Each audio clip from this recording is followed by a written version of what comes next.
Where are the next liquidity zones? Where are the next levels that we could fall to? And why do I think more bearish than bullish right now? Good morning, good afternoon, good night.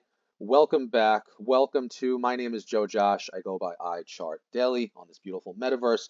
And this is another Altcoin Buzz exclusive. No, this is not financial advice, but I am giving you a window to my thought process, a technical analysis process. Where are the next liquidity zones? Where are the next levels that we could fall to? And why do I think more bearish than bullish right now?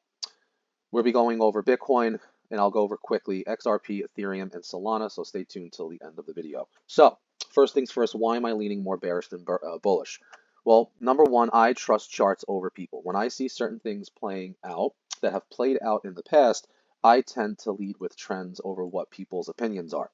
What do I mean by that? Well, the monthly MACD looks like we are on the verge of a death cross. This has only happened 3 or 4 times in Bitcoin's history and was a clear signal of the top. When I say bear market or top, that means that each swing thereafter will not make a higher high, but continue making lower lows. Another thing that I do not like in the chart is we are forming this symmetrical triangle on the monthly time frame, the 3-week time frame, and the 2-week time frame. And as you could see, we could be printing another month of 2 of blood until we see if we find support at this level here. Another thing that I do not like is there are certain sections in the indicators that show you that you can have a consolidation, but there can be a continue to the upside, or you can have a consolidation and a continuation to the downside. The MACD death crossing, the RSI breaking down, and the stochastic breaking below the 50 are 3 indicators that you do not want to mess with. They obviously called every single top in Bitcoin's existence. So with that being said, I'm setting an alert at the 106.022 level. You can clearly see there is major support all the way back from July 2025. If we were to break this level, I could see clear support going down to the range of the 100,000 level. I also like 100,000 because it's a psychological support level as well. Another thing that gives me a visual is the 11 and 21 day moving average. Once you break one moving average, you usually go to the next. And as you can see, we have broken one, and your next one lines up with around 103,000 on the 2-week. If we go to the 3-week and we officially break below the 107,000, let's just say, your next moving average is going to line up with 100,000 to potentially 98,000. So what I do with technical analysis is I use visuals to help me understand the momentum of the chart.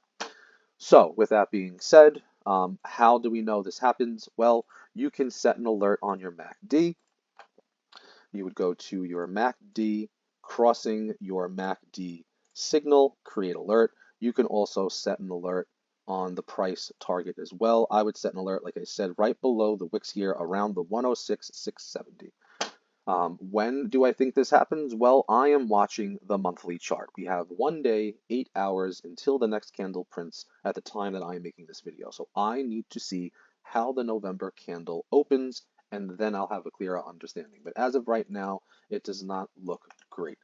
Once I go into XRP, real quick breakdown, we had a descending triangle. We broke right to the support of $2.33. All I did was take the body of the flag, copy and paste, and that's how you trade a descending triangle. We then had this run up. We're using the previous wicks that were support at 270 as resistance, and I do think there is a potential 5% correction still to come back to the, let's just say, 233 to the wicks of the 231 level. If I go into Ethereum, once again, Ethereum's major support, yes, we're down, but major support is going to be at 3480 down to the 3350 level, or potentially, I would say, right there, 3359.